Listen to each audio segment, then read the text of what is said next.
Hello student, last time हम लोगों ने देखा था वर्टिकली अपोजिट एंगल थ्योरम। जो लोग नए हैं, लास्ट टाइम जिन्होंने मिस किया था, प्लीज ये आई बटन दबाइए और यहाँ पे आप लोगों को देखने मिल जाएगा वर्टिकली अपोजिट एंगल थ्योरम। आज हम लोग देखने वाले एक दूसरा थ्योरम, इंटीरियर एंगल थ्योरम। सबसे इंपॉर्टेंट थ्योरम है इंटीरियर एंगल थ्योरम। बहुत सारे लोग ये पढ़ाते हैं लेकिन स्टूडेंट्स को समझने में बहुत दिक्कत होती है, तो आज मैं आपके लिए लाया हूँ एकदम आसान तरीके से इसको इंटीरियर एंगल थ्योरम को हम लोग देखते हैं। तो आइए देखते हैं सबसे पहले इसका स्टेटमेंट क्या है। किसी भी थ्योरम को पढ़ने के पहले, किसी भी थ्योरम को समझने के पहले हमको उसका स्टेटमेंट का मतलब समझना पड़ेगा कि स्टेटमेंट क्या है। स्टेटमेंट जो होता है हमेशा दो पार्ट में होता है, तो पहले हम लोग उसका स्टेटमेंट देखते हैं कि स्टेटमेंट में दो पार्ट क्या है।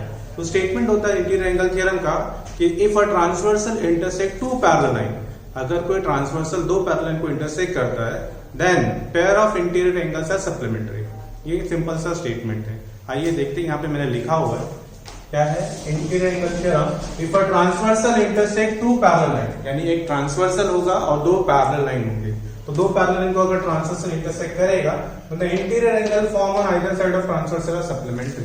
द इंटीरियर एंगल क्या होगा उसका सप्लीमेंट्री होगा। ठीक है, तो पहले इसका इफ और देन, जैसे कि मैंने लास्ट टाइम बताया था, इफ और देन स्टेटमेंट। अभी भी मैं बोल रहा हूँ फिर से, इफ और देन स्टेटमेंट अगर आपको नहीं समझा है तो फिर से ये आई बटन दबाइए और लास्ट लेक्चर में जाके चेक कीजिए। ठीक है, तो इफ और देन, इफ और transversal intersect two parallel line, then, तो इफ और देन के बीच में जो है वो हम लोग का गिवन पार्ट है। सबसे पहले मैं लिखता हूं गिवन पार्ट। गिवन क्या हमारे पास, और transversal intersect two parallel line means हमारे पास दो पैरेलल लाइन है। इसका डायग्राम भी मैं बना देता हूं। लाइन हमारे पास है, सपोज कि लाइन एम और एन, लाइन एम और एन, ठीक है। इंटरसेक्ट क्या करता है, ट्रांसवर्सल। सपोज एक मैंने ट्रांसवर्सल बनाया, ट्रांसवर्सल का नाम ले दिया मैंने एल, ठीक है। एम और एन हमारे पास पैरेलल है, line l is a transversal. तो गिवन में लिखेंगे line m parallel to line n and line l is transversal. ठीक है, तो ये हमने गिवन लिख दिया। तो टू प्रूफ क्या होगा, देन के बाद वाला जो पार्ट होता है, interior angle form on either side of transversal और सप्लीमेंट्री। तो टू प्रूफ हमको करना है कि जो इंटीरियर एंगल्स है, तो इंटीरियर एंगल का नाम तो हमने लिखा नहीं है, तो मैं यहाँ पे लिख देता हूँ इंटीरियर एंगल्स के लिए नाम। सपोज कि मैं लिखता हूँ ये ए है, ये बी है, ये सी और ये डी। तो हमको प्रूफ करना है कि ए यानी angle a plus angle b, इनका टोटल होगा 180 ऑन आइदर साइड, मतलब दोनों साइड वाला। तो एक पार्ट ये ले लेता हूँ, सेकंड पार्ट में ले लेता हूँ एंगल सी और एंगल डी 180। तो इतना तो स्टूडेंट्स क्लियर रहेगा। मुझे लगता है कि ये स्टेटमेंट से गिवन टू प्रूफ तो हम लोग ने क्लियर कर लिया। फिर भी एक बार हम लोग देख लेते हैं कि गिवन टू प्रूफ में कैसे आया। और ट्रांसवर्सल इंटरसेक्ट, तो मैंने लिया है लाइन एल जो इंटरसेक्ट कर रही है लाइन एम और लाइन एन को, पैरेलल है, तो ट्रांसवर्सल इंटरसेक्ट टू पैरेलल है। तो दो पैरेलल है हमने लिखा, एन पैरेलल टू एन, और ट्रांसवर्सल हमारे पास है एल, ठीक है, जो इंटरसेक्ट कर रही है। To proof interior angle form on either side, तो ए और बी हम लोग का इंटीरियर एंगल है, दूसरा क्या है सी और डी, ठीक है। तो ये हम लोग का इंटीरियर एंगल जो है सप्लीमेंट्री, ये हमको प्रूफ करना है। तो ये प्रूफ करने के लिए अगर कोई भी दो एंगल लेते हैं हम लोग इंटीरियर एंगल, तो उसमें तीन केसेस हो सकते हैं, या तो वो 180 से छोटा होगा, 180 से बड़ा होगा, या फिर इक्वल टू 180 होगा। तो हम लोग क्या करेंगे, इसको प्रूफ करने के लिए तीन केसेस लेंगे। प्रूफ करने के लिए, क्योंकि हमको प्रूफ करना है, तो हम लोग क्या करेंगे, डायरेक्टली प्रूफ नहीं करेंगे, तो इनडायरेक्ट प्रूफ करेंगे, जिसमें हम लोग लेंगे तीन केसेस। तीन केसेस में, तो we have, okay, since we have following cases, तीन केसेस मैंने लिया। फर्स्ट केस मेरे पास है angle a plus angle b less than 180। Second case मेरे पास होगा angle a plus angle b greater than 180। और थर्ड केस मेरे पास हो जाएगा angle a plus angle b 180। I hope इतना क्लियर है, ठीक है। तो तीन केसेस हमने ले लिया, जिसमें से अगर ये केस, फर्स्ट वाला केस मैंने क्या लिया, लेस, दूसरा ग्रेटर, थर्ड इक्वल। अगर मैं बोलता हूं कि फर्स्ट वाला केस मेरा फॉल्स है, तब हम लोग आगे जाएंगे सेकंड पे। सेकंड वाला फॉल्स है, मतलब फर्स्ट और सेकंड अगर दोनों फॉल्स हो गए तो बचा तीसरा वाला केस, और तीसरा वाला केस ही हम लोग का प्रूफ है। मीन्स हमको प्रूफ करना है कि a plus B less than 180, ये जो केस लिया है दैट इज फॉल्स। हमको प्रूफ करना है कि a plus B greater than 180 जो हमने लिया है दैट इज ऑल्सो फॉल्स। तो ये हमको प्रूफ करना है। तो आइए हम लोग करते हैं कैसे proof a plus B less than 180। ठीक है, तो सबसे पहले अगर मैं बात करूं a और b अगर ये लेस देन 180 है, ठीक है, case 1, okay, consider angle a plus angle b less than 180, angle a plus angle b less than 180। Less than 180 का मतलब क्या होगा कि ये जो लेस देन 180 है, तो बाय यूक्लिड पोस्टुलेट हम लोग बोल सकते हैं कि अगर मैं इस डायग्राम को बनाऊं a और b को, ठीक है, इसी तरह से, जैसे कि मेरा अभी डायग्राम है, हमारे पास ये डायग्राम दिया हुआ है m और n, ठीक है, और ये ट्रांसवर्सल है, लेकिन ये कब है? ओरिजिनल के लिए, मतलब जब a plus b equal to 180 होगा तो उसके लिए। लेकिन जो हमने अज्यूम किया है a plus B less than 180, उसके लिए क्या हो जाएगा? a plus B less than 180, उसके लिए जो हमारा डायग्राम है, ये जो a है और ये जो b है, इस डायग्राम के लिए हम लोग का जो लाइन होगा m और n, वो क्या होगा? कुछ इस तरह से आ जाएगा, ये ऐसे आएगा और ये कुछ इस तरह से आ जाएगा। ओके, क्यों आएगा ऐसे? क्योंकि लेस देन 180 है। अब ये लेस देन 180 है, मतलब जब मैं किसी को एक्सटेंड करूंगा तो यहाँ पे ट्रायंगल बनेगा और ट्रायंगल का टोटल क्या होगा? 180। तो इसीलिए मैं क्या बोल रहा हूँ, जब इसको एक्सटेंड करूंगा, जब इसको एक्सटेंड करूंगा तो लाइन क्या हो जाएंगे? इंटरसेक्टिंग। बट ऐसा है नहीं, लाइन्स आर पैरेलल, तो ये हम लोग का हो जाएगा रॉन्ग, यानी फॉल्स। क्लियर है? फिर से देखते हैं, a plus B less than 180। Less than 180 का मतलब क्या है? लाइन m और line n when extended it will intersect, which is false. False given because it is given that line m and line n are parallel, means ये वाला condition false है, right? तो पहले मैं इसको लिखता हूं। okay, from this, therefore from this we can conclude that line n and line n when extended can intersect।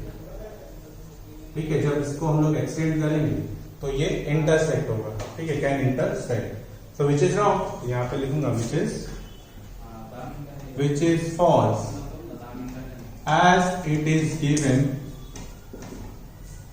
Line m parallel to line n। तो ये फॉल्स होगा क्योंकि हमको दिया line m parallel to line n, ये हम लोग को दिया हुआ, इसीलिए ये नहीं होगा। ठीक है, क्लियर? ठीक है ना? तो ये हम लोग का हो गया फर्स्ट केस। सेकेंड केस पे आते हैं, केस 2। केस 2 अगर मैं ले रहा हूं angle A plus angle B greater than 180, ये केस, एंगल A और B ग्रेटर देन 180, ये सेकेंड केस है। तो सेकेंड केस अगर मैं लेता हूं A plus B greater than 180, इसका मतलब क्या होगा? अब डायग्राम में आते हैं, A और B 180 है। दूसरा A और C लेते हैं, A और C दोनों का टोटल कितना होगा? 180। सेंस पहले ये ले लेता हूं मैं, angle A plus angle C total कितना होगा? 180। क्यों 180 होगा? लीनियर का है, ठीक है, इसको लिखता हूं नंबर 1, लीनियर पैर। ठीक है, थोड़ा ध्यान से देखना, ये वाला थोड़ा सा अलग है, A और C। अगर B और D को लेता हूं मैं तो फिर angle B plus angle D, ये भी क्या होगा? 180, इसका भी रीजन आएगा सेम, लीनियर पैर। अब इसको ऐड कर लो, एडिंग 1 and 2 क्या मिल जाएगा हमको? Angle A plus angle C plus angle B plus angle D, okay, equal to आ जाएगा 360, adding 1 and 2, adding 1 and 2, right? अगर मैं ऑब्जर्व करूं, ये A और B, जो A और B है, ये A और ये B उस तरफ जाएगा, उस तरफ जाएगा, तो क्या मिलेगा? Angle C plus angle D, ये उस तरफ चला गया, 360 minus angle A plus angle B, और जो एंगल A प्लस B जो है वो ग्रेटर देन 180 है। सपोज करो कि ग्रेटर देन 180 मीन्स 190 या 200, तो 360 में से जब 200 निकलेगा तो कितना आ जाएगा? 160। तो C plus D is equal to 160 assume कर रहे हैं, मैंने क्या अज्यूम किया, a प्लस बी सपोज किया, क्योंकि ग्रेटर देन 180 है तो कुछ भी अज्यूम कर सकता हूं। सपोज मैंने अज्यूम किया 200, 360 माइनस 200 गया, कितना बचेगा 160। 360 में से 200 माइनस हो गया, आ गया 160। c plus D equal to 160, ठीक है, means c plus D is less than 180। जब लेस देन 180 होगा तो फिर वापस से हम लोग ये लिख सकते हैं, वापस से मतलब क्या होगा, जब c और d लेस देन 180 होगा, that means when m and n को एक्सटेंड करेंगे तो वो इंटरसेक्ट करेगा, विच इज फॉल्स, क्योंकि हमको दिया है पैरेलल। तो इस केस में भी वापस वही चीज आ जाएगा जो हमने फर्स्ट में किया, but for c and d। यहाँ पे हमने a और b के लिए किया, यहाँ पे आ रहा है c और d के लिए। क्लियर? तो यहाँ पे अगर मैं देखूं कि अगर जब इसको करेंगे देयरफॉर मैं बोल सकता हूं angle c plus d is less than 180। Clear हुआ? फिर से देखो a प्लस बी जो है ग्रेटर देन 180 है, a plus B greater than 180, मतलब सपोज किया 180 से बड़ा यानी 200 में नहीं लिया, तो 360 माइनस 200 करेंगे तो आएगा 160, तो 160 इज लेस देन 180, तो ये जो c plus D less than 180 है। Okay, then okay as same as in case 1, okay, angle C plus angle D less than 180 is also false, ठीक है। That is, ये false क्यों है, क्योंकि जो ये वाला केस है ये wrong है, that is angle A plus angle B greater than 180 is false, ठीक है। क्योंकि ये क्यों आ रहा है, क्योंकि हमने ये अज्यूम किया, तो इसके लिए ये क्या है, false है। तो अब दो केसेस जो है, केस 1 ये नहीं होगा, ठीक है, फॉल्स हो गया, केस 2 भी फॉल्स हो गया, तो प्रूफ क्या बचा, थर्ड वाला। थर्ड वाला क्या होगा, ये। तो फर्स्ट केस सेकंड केस, जैसे मैंने इनिशियली डिस्कस किया था कि फर्स्ट और सेकंड केस अगर मेरा फॉल्स हो जाता तो बचता क्या, सिर्फ थर्ड वाला केस। तो case 3 so only possibility is angle A plus angle B is equal to 180. Hence, proof. Okay. Hence, proof. Similarly, I can say C plus D is also 180. तो मैंने A plus D के लिए किया, C plus D के लिए करने की जरूरत नहीं है, ना लिख सकते हैं, ठीक है। तो इसी तरह हम लोग C plus D के लिए भी कर सकते हैं। A plus B का हमने प्रूफ किया है, C plus D का भी आप लोग प्रूफ कर सकते हैं, ठीक है। तो इस तरह से हम लोग का ये इंटीरियर एंगल थ्योरम पूरी तरह से कंप्लीट हुआ। एक बार फिर से थोड़ा सा मैं रिवाइज कर देता हूँ, थोड़ा सा शॉर्ट है, क्या आप देख लो। सबसे पहले हमको थ्योरम का स्टेटमेंट क्या दिया, transversal intersect two parallel line, जो ट्रांसवर्सल है वो इंटरसेक्ट कर रहा है दो पैरेलल लाइन को, ठीक है। Then interior angle form on either side, यानी आइदर साइड में जो इंटीरियर एंगल्स है आर सप्लीमेंट्री, यानी a प्लस बी 180 और c प्लस डी भी 180, ठीक है। हमको प्रूफ करना है।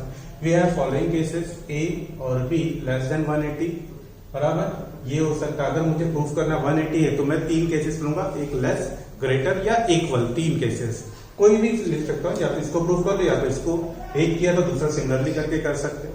तो मैंने एक केस ले लिया, लेस देन 180 लेंगे। लेस देन 180 लेंगे का मतलब क्या होता है, जब मैं इसको लेस देन 180 लूंगा तो ये जाके क्या करेगा, इंटरसेक्ट करेगा। तो लाइन M और लाइन N क्या हो रहा है, जब एक्सटेंड करेंगे तो इंटरसेक्ट होगा, विच इज रॉन्ग, क्यों, क्योंकि पैरेलल लाइन है जो इंटरसेक्ट नहीं होगा, इसीलिए हम लोग ने क्या किया है, it is false. First case is false. Second case क्या है, जब ग्रेटर देन 180 है, तो ग्रेटर देन 180 है तो हमने क्या लिया, लीनियर कट, A और C और B और D दोनों को लिया, लीनियर कट टोटल कर दिया। A और B जो है ग्रेटर देन 180 है, उधर जाके 360 माइनस A और B क्या, जो ग्रेटर देन 180, मैंने 200 का एग्जांपल लिया, 360 माइनस 200 आएगा 160, विच इज लेस देन 180। तो ये जो 160 है लेस देन 180, मतलब वापस से यही same condition as in case 1, this C plus D less than 180 is also false. क्यों, क्योंकि अगर ये लेस देन 180 होगा तो लाइन क्या होगा, अगेन इंटरसेक्ट करेगा, तो इसलिए ये क्या हो गया, फॉल्स। तो सिर्फ एक ही पॉसिबिलिटी बचा, कौन सा, only possibility is angle A plus angle B is equal to 180। Similarly we can prove for C plus D also, hence, ठीक है। तो इसी तरह से ये हम लोग का थ्योरम खत्म होता है, ठीक है। आई होप कि सबको ये अच्छा लगा रहेगा, आई होप कि वीडियो आपको अच्छा लगा रहेगा, और अगर वीडियो आपको अच्छा और भी अच्छा लग रहा है तो आपके दोस्तों तक भी पहुंचाइए, और हमारे चैनल को लाइक, शेयर और सब्सक्राइब करना ना भूलें। Thank you.